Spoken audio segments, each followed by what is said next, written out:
So today we are going to talk about stripes. It's a pattern that we all know. It's actually one of the most common patterns in the world. But very few of us know its history and its all the significance it had like throughout the years. So we're going to look at that, and we are going to start our journey in Middle Ages Europe.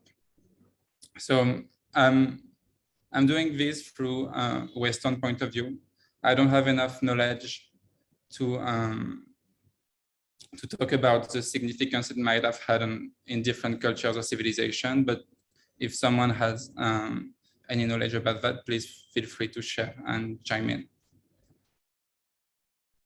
So in the Middle Ages, there is a lot of characters that have been represented wearing stripes, and all of them were kind of outcasts, people that were almost like in the margin of society. So you would have people like heretic, musicians, actors, but also prostitutes, hangman. All of these characters, they were considered more or less close to the devil. Like it could be surprising to you that musicians would be a profession that could be considered something negative by the church, but for them they had a very frivolous life, and they lived a bohemian lifestyle. And as a matter of fact, actors and musicians, until very recently, like they kept on having this very bad reputation. So here you can see them wearing very bold and thick stripes. So in the iconography, it would tell the viewer that these people were close to the devil and were not an example to follow.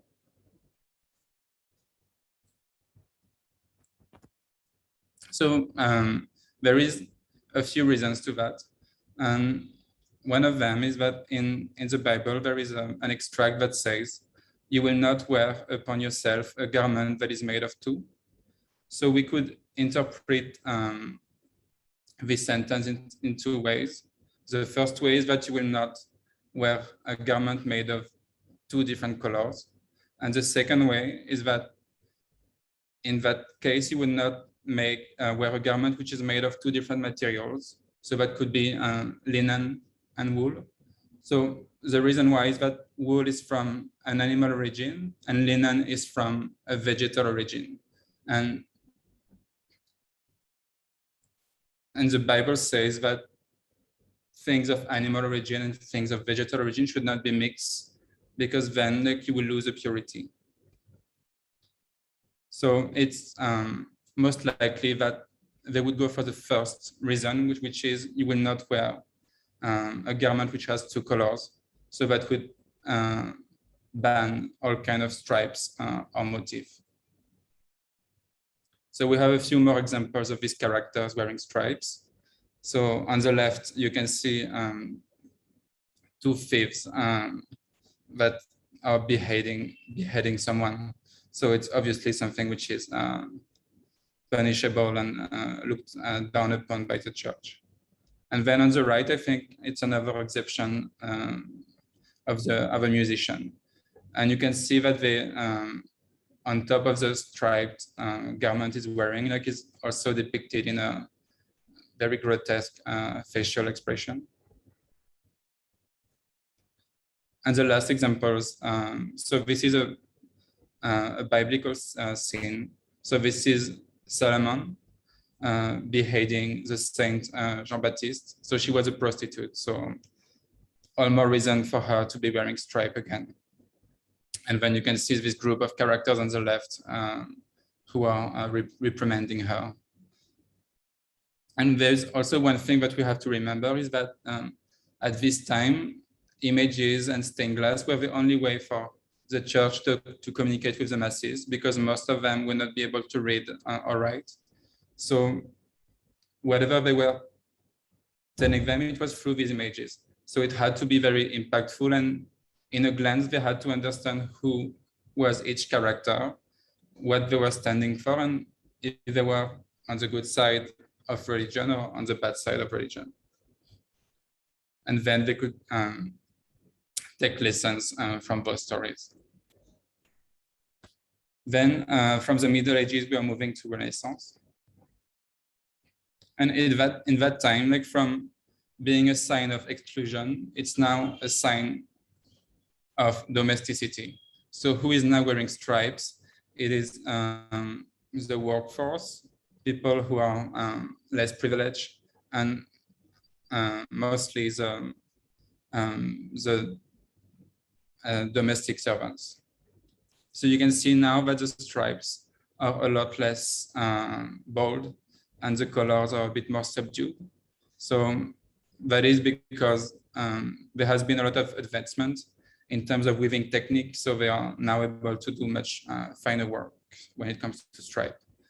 In the Middle Ages, it would most likely be two pieces of fabric sewn together. So now we can see more example of how the stripe would be worn by the servants. And if you look on the left, you can see that the rich mistress is wearing this very delicate white fabric, while the servant would be wearing this stripe fabric. And there is another reason for them to be wearing stripe is that they were doing jobs that were quite, like they would be in contact with dust and the dirt all the time. So on a stripe fabric, like you would look neat for a longer time. Like you will not be able to see dust and stain as much as on a plain white fabric, for example. So that's one of the reasons they were also wearing it. So that could have been some examples of the clothes they wore. And even till this day, like for example in Tintin, like Nestor, the butler, is still represented wearing yellow and black stripes. So once again, in the imaginary of the reader, like he knows that is the domestic. When stripes become the stripes of freedom during the French Revolution in 1793 in France. 89, sorry. So these people, like this workforce, these maids, these servants, they are the ones who were tired of being oppressed by the monarchy. So they decided, as you know, to insurrect against the power in place. And that symbol of their domesticity, they made it a symbol of the insurrection by wearing this striped outfit. And as their revolution was successful, it is now also the symbol of freedom and how they have been able to kind of dismantle monarchy. So from something pejorative, it becomes something now which is very positive.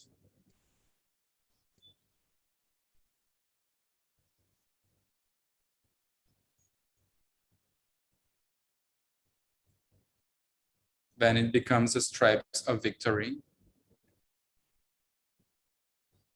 So in 1859, the French Navy uniform becomes the now iconic marinière, which is this striped T-shirt.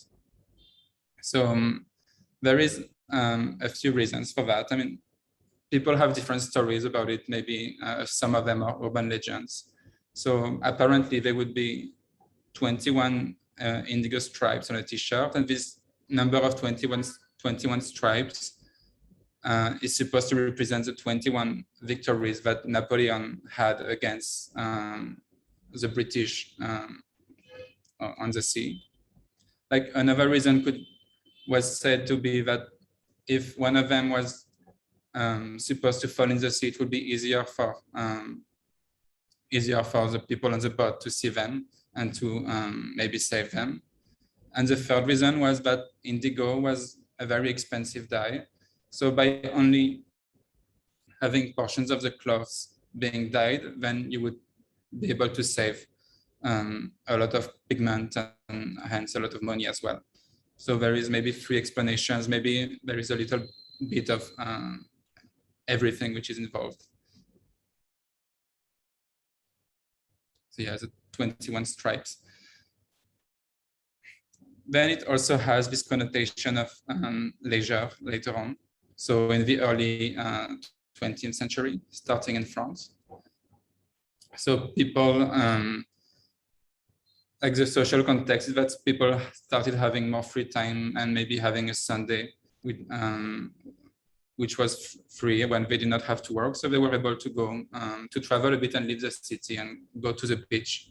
So they could not wear their regular outfits, which were way too cumbersome to maybe like go swim. So they invented a new kind of garments and they borrowed the stripe from the Navy uniform.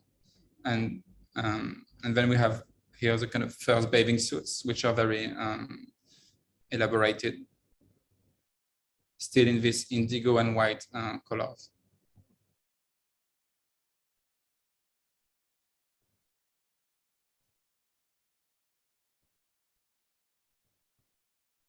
It's not moving.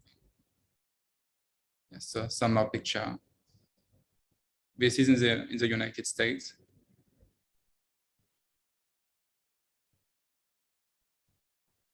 And this whole all this stripe have been kind of extended to the all the beachwear and beach accessories as well, like these tents that you could find along the beach and the seashores.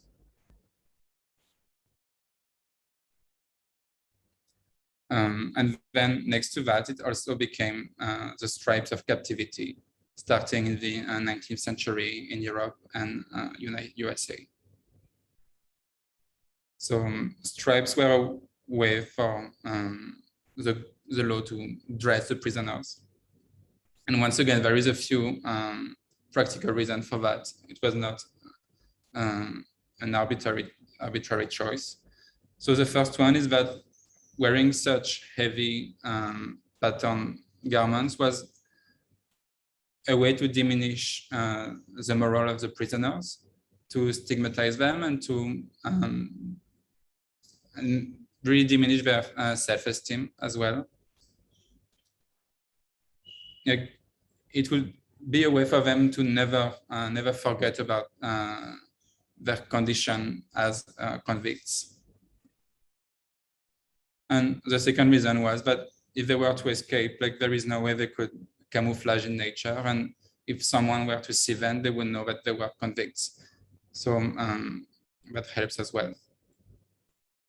And the stripes were also worn in the detention camps in Auschwitz during the Second World War as well. So this has a similar meaning to that as well. Then we have also the stripes, which this time are of hygiene. So, and it's still nowadays, like we have a lot of blue stripes on maybe underwears and even bed sheets and linens. So once again, there is a reason for that. It's because the blue stripes would make the stain less visible and give this impression of freshness and for the sheets and underwear to be clean, like more than something which would be completely white. So now, and it has become a staple in the men wardrobe as well, still to this day. And finally, one of the last kind of transformation in the symbology of stripe is that it becomes a symbol of elegance, starting in the 20th century, actually.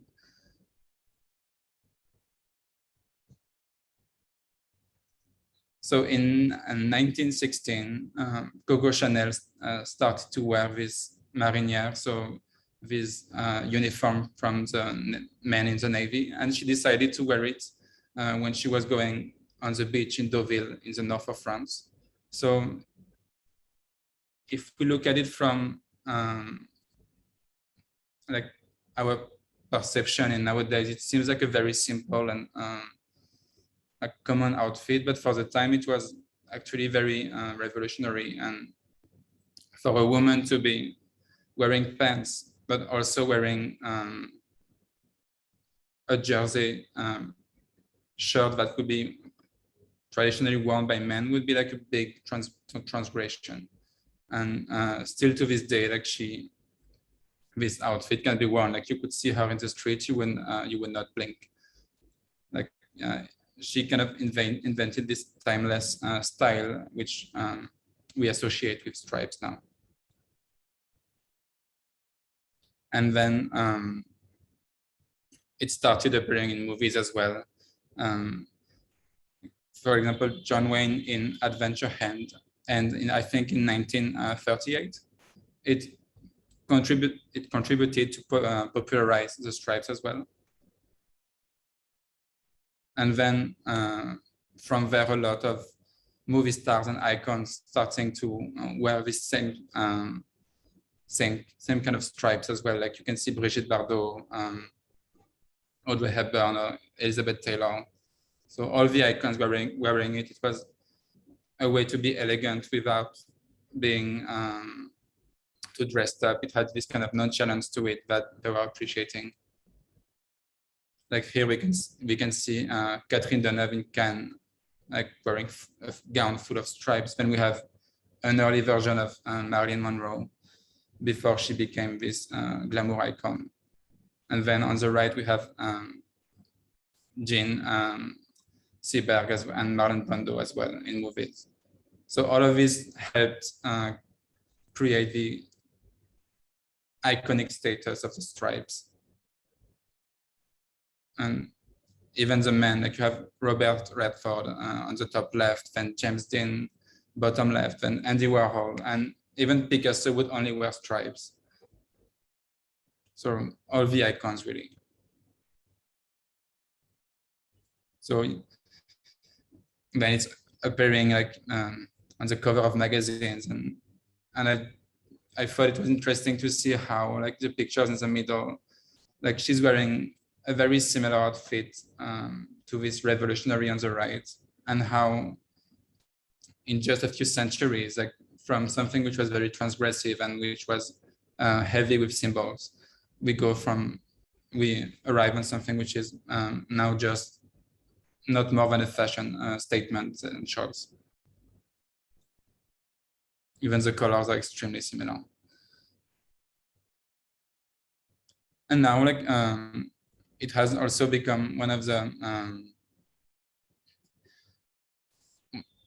part of the styles of many designers. So the one that comes to mind first is Jean-Paul Gaultier, where he completely reimagined this traditional marinière, like making it into dresses where the stripes become feathers at the bottoms, or just making it in sequins.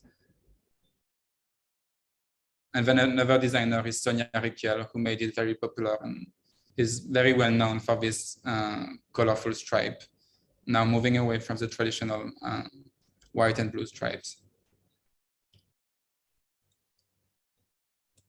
All right, so we are approaching the end. So on this slide, I thought it would be interesting to see like from where it came and where it is now, and see like if it had a negative or positive connotation to it. So we started from exclusion, then it went to domesticity. So these two were still pejorative symbols. And then with the revolution, it becomes a symbol of freedom, victory with the Navy uniform, and leisure as well with both swimming suits. Like then they kind of take this pejorative symbol with captivity, and then it becomes also a hygiene and elegance as well. So it's a pattern which is actually very polarizing, because there's so many antagonist qualities attached to it. due to its very rich history. And who knows, maybe like in a few decades or maybe centuries, like it will become something pejorative again. So yeah, but what was it? If there is any comments, questions, please feel free to chime in.